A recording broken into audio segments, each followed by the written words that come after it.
Bonsoir Thomas Gassiou. Bonsoir. Merci de nous recevoir dans la commission de défense de l'Assemblée nationale. Donc pour commencer cette interview, qui êtes-vous ?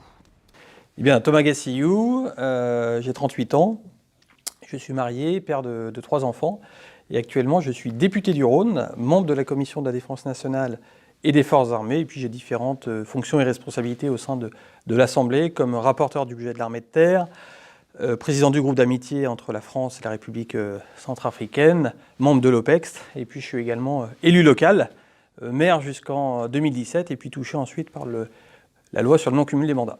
Et alors en fait, comment est-ce que vous en êtes arrivé là ? Parce qu'en effet, vous avez évoqué que vous étiez maire, vous êtes devenu député, vous êtes aussi un ancien réserviste chasseur alpin. Qu'est-ce qui vous a amené là où vous êtes aujourd'hui ? Je crois qu'on a chacun notre parcours de vie d'une certaine manière. Pour ma part, je dirais que parmi les points qui m'ont guidé dès le plus jeune âge, c'est déjà d'être issu d'une famille nombreuse, donc de devoir prendre des responsabilités, avec en plus mon papa qui est décédé quand j'étais relativement jeune, le scoutisme, la vie associative, président d'une maison des jeunes. Et puis ensuite, c'est les responsabilités qu'on prend petit à petit, l'intérêt pour la chose publique, l'intérêt pour le monde de la défense, qui nous fait avoir des responsabilités. Et puis de proche en proche, on devient conseiller municipal, maire, député, en poursuivant sa route en fonction des objectifs qu'on s'est fixés. Alors vous êtes engagé assez tôt en tant que réserviste au 7e BCA. Qu'est-ce qui vous a poussé justement à vous engager ? Alors oui, je me suis engagé, je pense que c'était dans les années 2001-2002, donc à une vingtaine d'années. Moi, je ne suis pas du tout originaire d'une région où il y a des enjeux de défense. Je suis dans les monts du Lyonnais, il n'y a aucune caserne à proximité. Je dirais que mon premier rapport avec la défense, ça a été les camions militaires qui ont débarqué quand il y a eu l'affaire Alette-Kelkal et qui cherchaient dans mon coin. Donc à 14 ans, j'étais avec ma mobilette, je croise un camion militaire. Ça a été mon premier contact avec le monde de la défense. L'échange avec les militaires, c'était pour moi quelque chose de nouveau. Puis ensuite, ça a été ce qui s'appelait à l'époque les journées d'appel et de préparation de la défense, les JAPD, qui maintenant sont les JDC, et demain qui seront remplacés par le SNU. Et puis, né en 81, je n'ai pas eu la chance de faire mon service national. Et donc, j'avais toujours cette curiosité en me disant, les copains qui étaient nés juste avant moi l'avaient fait, me racontaient leur histoire de service. Et donc, quand j'ai eu une vingtaine d'années, je me suis inscrit à une préparation militaire montagne, puisqu'en plus, j'étais passionné de montagne. Et de là, l'histoire s'est déroulée. À l'issue de la préparation militaire, j'ai signé un engagement à servir dans la réserve pendant 5 ans. Puis j'ai fait un séminaire jeune IHEDN et j'ai poursuivi ma carrière militaire dans la réserve. Et alors, quels souvenirs en gardez-vous ? Parce que vous êtes resté quand même 5 ans, vous avez dû voir des choses, vous êtes notamment parti en OPEX aussi, l'opération Licorne, il me semble. Quels sont les souvenirs que vous en gardez ? Des souvenirs très bons. Enfin, quand on s'engage, souvent, c'est que d'une part, on a la volonté de servir et on a aussi la volonté de découvrir. Et à l'armée, sur ces deux aspects-là, on est servi d'une certaine manière, puisque on se ressent vraiment avoir une utilité au quotidien dans l'ensemble de ces missions. On découvre beaucoup de choses. Découverte du milieu montagnard, que je connaissais un petit peu, découverte au travers des différentes missions qu'on peut faire à la fois sur le territoire national et en opération extérieure. Et je pense que ce qu'on apprend pendant cette phase-là, ça sert toute la vie. Donc, de nombreuses découvertes, effectivement, jusqu'au fin fond de la Côte d'Ivoire. Et je dois dire que dans mes expériences professionnelles, par la suite, tout ce que j'ai appris me sert au quotidien. Et vous avez un exemple de quelque chose que vous réutilisez aussi aujourd'hui à l'Assemblée, qui date de cette époque ? Alors, à l'Assemblée étant la commission de la défense, tout le vernis technique est assez intéressant pour comprendre la chose militaire à la fois comme législateur, mais également comme opérationnel. Et c'est le croisement de ces deux regards qui permet d'avoir un regard peut-être un peu plus affûté. Mais je crois que ce qu'on apprend aussi dans le milieu de la défense, en tout cas moi ce que j'ai appris notamment, c'est les comptes rendus par exemple. La concision nécessaire à un compte rendu. On peut parler également de la gestion de crise. Comment faire quand on est dans un environnement un peu instable pour garder son sang-froid, essayer de prendre la bonne décision. On apprend également, alors on n'appelle pas ça du management, mais du commandement. Comment effectivement commander, comment faire en sorte que ces hommes et ces femmes qu'on commande suivront le chef le jour où c'est nécessaire. Et tout ça, on en trouve des usages au quotidien, dans sa vie privée ou dans sa vie professionnelle. Et alors, est-ce que c'est notamment ce rapport au commandement qui vous a poussé ensuite à créer votre entreprise une fois que vous êtes sorti de l'armée, il me semble ? Oui, Oui, alors effectivement, alors je me remémore tout ça. Je crois que je suis revenu donc de ma dernière mission, donc c'était en Côte d'Ivoire, dans le cadre du mandat Licorne. Ça devait être en mai 2007 de mémoire, donc il y a déjà plus d'une dizaine d'années. Et j'ai créé mon entreprise à l'été 2007. Et ça fait partie notamment des choses qui m'ont poussé à la création d'entreprise. Dans les Alpins, notamment, chez les chasseurs alpins, on a la notion du dépassement de soi, du fait de dire que il faut repousser ses limites. Et effectivement, quand on crée une entreprise, au début, c'est pas simple. Hein, c'est un peu comme quand on attaque une montée, une traversée en montagne, on a des difficultés, mais malgré tout, il y a quelque chose qui doit pousser, la rusticité, ce qu'on appelle dans l'armée de terre l'esprit guerrier, qui peut servir effectivement dans le parcours du combattant de la création d'entreprise. Alors en fait, suite à la création de votre entreprise, vous êtes ensuite engagé en politique. Il me semble que c'était peut-être avant en tant que conseiller municipal. Ouais, 2007, donc retour de Côte d'Ivoire, création de mon entreprise. 2008, le maire de ma commune me propose d'intégrer le conseil municipal, puisque j'étais président de la Maison des Jeunes, j'avais créé plusieurs associations. Et effectivement, on peut dire ma carrière politique démarre en 2008, donc déjà il y a plus d'une dizaine d'années, au travers de ce mandat municipal. Et alors, qu'est-ce qui vous a poussé justement à vous engager en politique? Parce que c'est quand même un monde à part, comparé à l'entreprise ou à l'armée. Ouais. Alors, je pense qu'il y a toujours cette volonté de servir, de découvrir le monde. Et particulièrement sur un mandat local, il y a l'amour de son territoire, de sa commune, pour ma part des Monts du Lyonnais, qui pousse à être intrigué et à se poser des questions sur la manière dont sont organisés les services publics de proximité, des services parfois tout simples, comment on entretient les routes, comment on amène l'eau, comment on ramasse les poubelles, comment on organise la compétence jeunesse. C'est toutes ces petites questions qu'on se pose.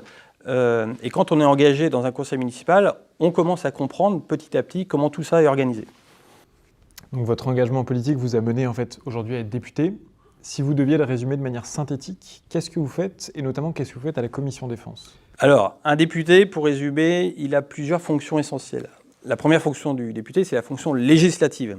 Il est un parlementaire, comme le sénateur, et au travers d'un échange avec le Sénat, ce qu'on appelle la navette parlementaire, il vote la loi. Les lois de différents types que vous connaissez tous, et notamment les lois budgétaires, mais aussi les lois qui nous impactent dans notre vie quotidienne. Donc ça, c'est la première mission, j'allais dire, du député. Une deuxième mission qu'on connaît un peu moins du député, c'est de contrôler l'action du gouvernement. Puisque vous savez, le gouvernement est composé du Premier ministre et des ministres, qui sont des personnes qui sont proposées au président de la République, qui ne sont pas élus. Et les députés représentants du peuple sont chargés de contrôler leur action en leur posant des questions, comme cet après-midi, aux questions d'actualité au gouvernement, les questions orales, en posant des questions écrites, en organisant des missions parlementaires pour s'assurer que le gouvernement fait correctement son travail en représentant la population. Et puis le député, je dirais, il a également une mission sur son territoire, sur sa circonscription. Ce n'est pas un super élu local. Pour autant, il doit bien connaître le fonctionnement sur son territoire, notamment en travaillant avec les maires, pour qu'on essaye tous ensemble de développer des politiques publiques qui correspondent aux attentes des citoyens, en conciliant l'action locale des élus locaux et l'action nationale en tant qu'élu de la nation. Et du coup, vous êtes aussi membre de la commission défense. Oui. Qu'est-ce que vous y faites? Quel est l'objectif de cette commission? Alors, effectivement, il y a 8 commissions à l'Assemblée nationale, 8 commissions permanentes. La commission de la défense nationale et des forces armées, on est effectivement dans les locaux de la commission de la défense, est une de ces 8 commissions.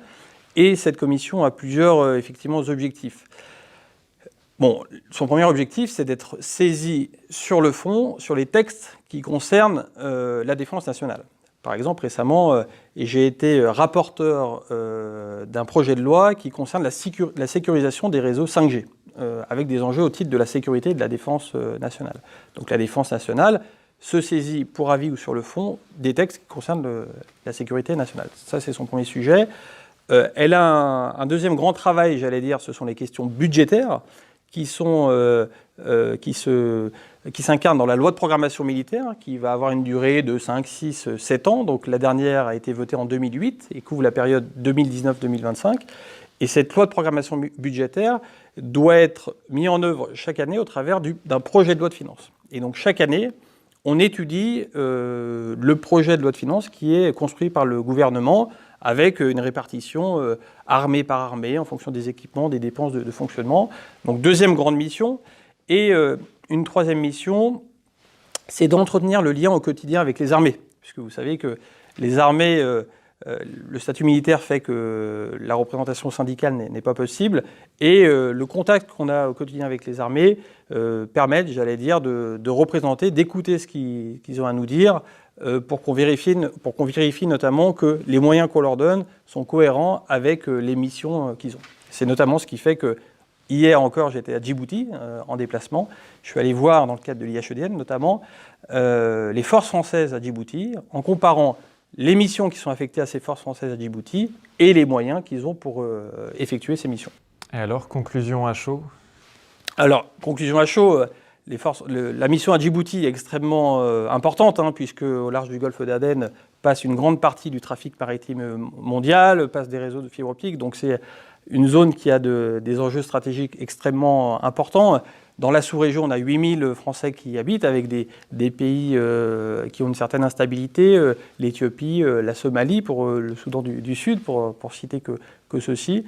Et j'ai été très impressionné par les capacités qui sont développées par les forces françaises stationnées à Djibouti, que ce soit dans le domaine terrestre, maritime ou aérien.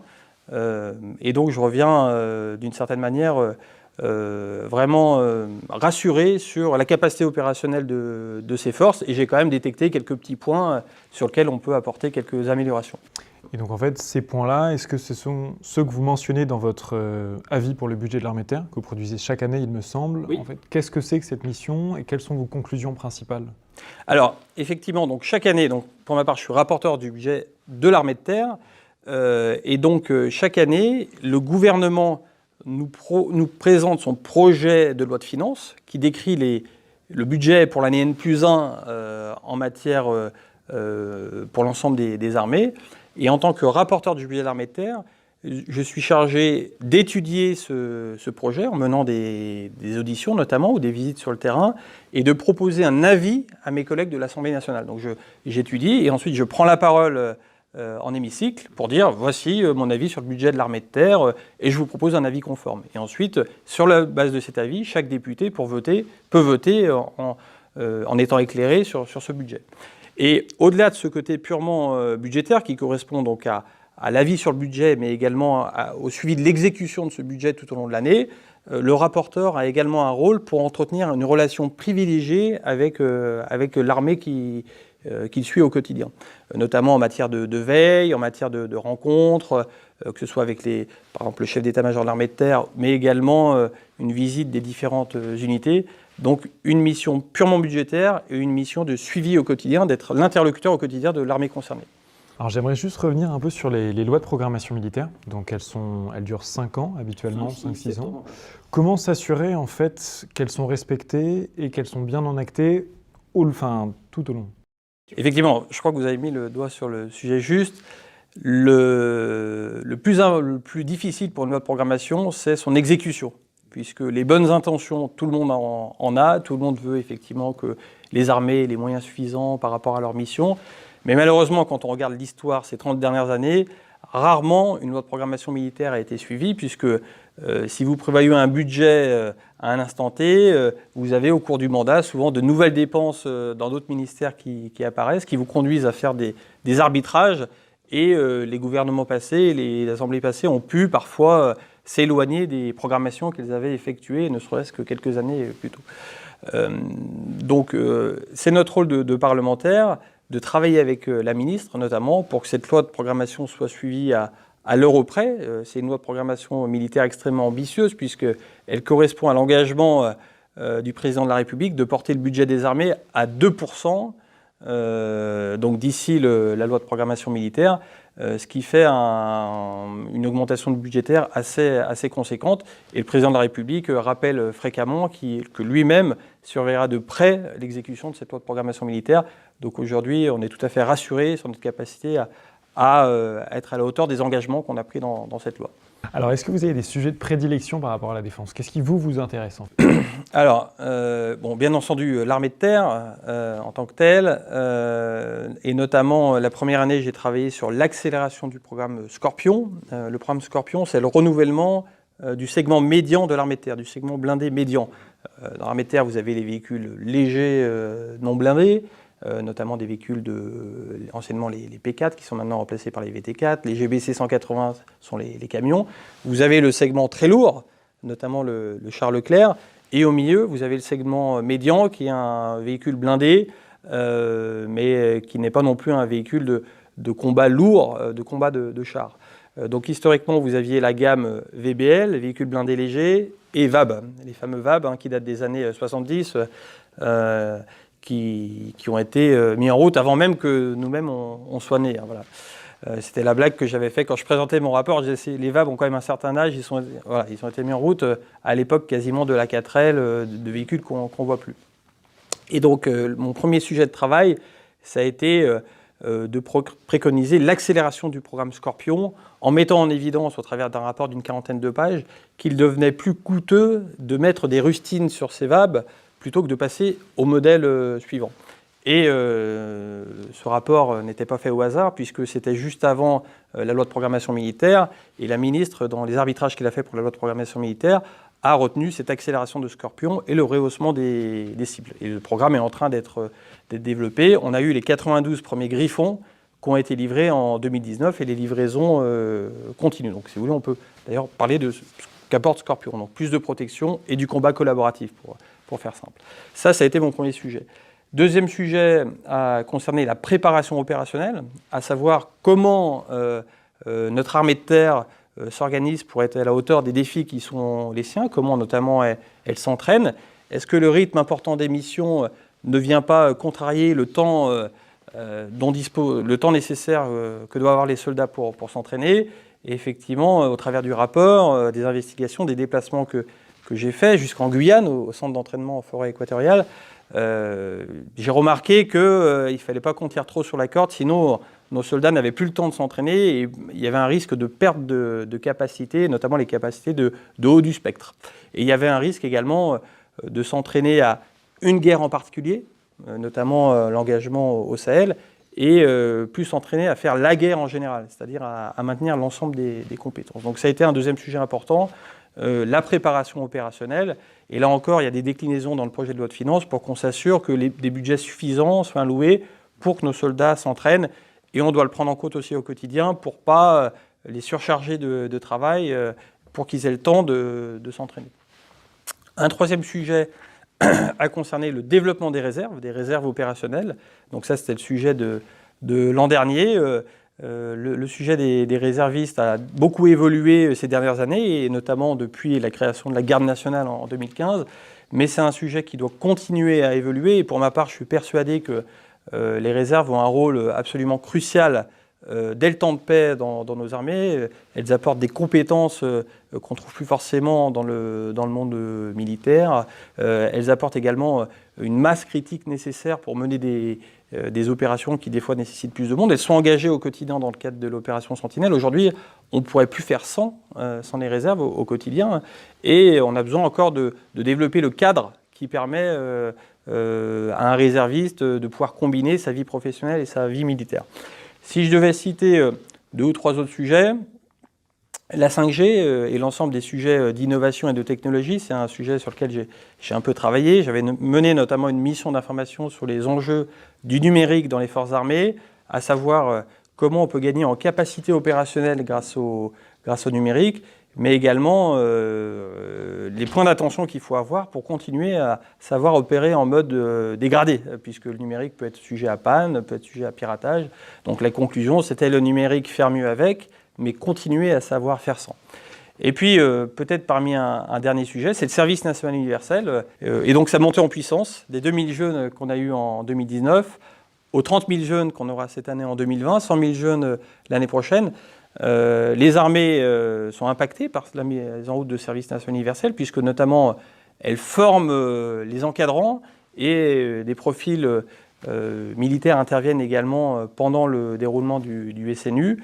Et il y a des petits points auxquels il faut qu'on veille, notamment le fait qu'il y ait une charge acceptable pour les armées et le fait qu'on entretienne bien l'esprit de défense dans le cadre de ce SNU au travers des 2 jours qui sont consacrés sur les 15 jours de vie en collectif. Est-ce que, si on revient un tout petit peu sur le SNU, vous pouvez expliquer ce que c'est, quelle est son utilité et sa vocation en fait dans les 5 ans à venir? Alors, Le SNU, donc l'objectif, c'est de fabriquer de la cohésion sociale. L'objectif n'est plus celui du service militaire. Le service militaire, son objectif, c'était de former toute une génération au maniement des armes. On n'a plus besoin d'avoir une armée si importante en volume. Pour autant, le service militaire avait une deuxième mission qui était celle d'être un creuset républicain, celle où une génération se retrouvait tous ensemble. Bien qu'à la fin, seulement un jeune homme sur deux faisait le service national. Et de fait, les jeunes filles ne le faisaient pas. Donc on n'avait plus qu'un quart des jeunes qui faisaient ce service national. Donc le SNU, son objectif, c'est la cohésion sociale, c'est de faire en sorte que quand on est français, on a quelque chose à faire ensemble collectivement. Et donc, c'est 15 jours de creuset républicain. Donc 15 jours d'hébergement collectif qui sont complétés derrière par une phase 2, qui seront 15 jours de mission d'intérêt général qu'on pourra faire à proximité de son domicile, au travers d'une association ou d'un service public. Et ceux qui le souhaiteront, au-delà de ces 15 jours en collectif, de ces 15 jours de mission d'intérêt général, pourront éventuellement engager une phase 3, qui sera par exemple un service civique qui pourra durer 1 an, ou un engagement dans les armées, par exemple. Donc voilà, un des buts de service national universel, c'est aussi de favoriser l'engagement.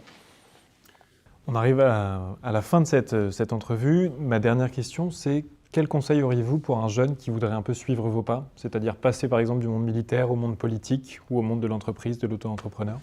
Alors déjà, je pense qu'il faut dire qu'il n'y a pas de parcours type. Finalement, on peut passer du monde militaire au monde politique, on peut aussi passer peut-être dans l'autre sens, effectivement c'est un peu plus compliqué, mais chacun, j'allais dire, doit construire son parcours en fonction de ses aspirations. Il n'y a pas de parcours mieux qu'un autre, on va dire, et il faut que chacun essaie de construire le parcours qui lui correspond le mieux. Le premier conseil que je pourrais donner, c'est de ne pas avoir peur de l'échec, puisque souvent on apprend plus de ses erreurs que de ses réussites, et donc il ne faut pas hésiter à aller de l'avant, à tenter des choses. Des fois il y a des choses qui marchent, des fois il y a des choses qui ne marchent pas, mais comme on dit, tous les gagnants ont tenté leur chance, et donc il faut dans la vie tester, il faut aller de l'avant. Effectivement, des fois, ça ne marche pas, et donc il faut apprendre de ses échecs et rebondir. Le deuxième conseil que je pourrais donner, c'est de ne pas hésiter à avoir des expériences diverses. Parce que on pourrait se dire, voilà, il faut se concentrer, soit on est dans le monde de l'entreprise, soit on est dans le monde militaire, soit on est dans le monde associatif. En fait, chacune de ces expériences peuvent être valorisées dans d'autres expériences. Par exemple, moi j'ai créé une entreprise dans le secteur des télécoms. Cette compétence, je l'ai acquise au travers d'une association que j'avais créée précédemment pour couvrir ma commune en Internet haut débit. Et c'est la vie associative finalement qui m'a fait développer une expertise qui m'a servi derrière dans le monde privé et qui m'a apporté d'une certaine manière ma formation. Et donc voilà deux conseils importants. Et puis si j'en avais un dernier, je pense qu'il faut faire les choses avec passion. Déjà parce qu'on est quand même plus heureux quand on fait les choses de manière volontaire avec passion. Et je crois que globalement, on est également beaucoup plus efficace quand on fait les choses avec fougue, avec passion. Donc n'hésitez pas à avoir des rêves, à trouver un chemin pour y atteindre. Et je pense que vous ferez de belles choses dans la vie. Merci beaucoup Thomas Gassiou. Avec plaisir.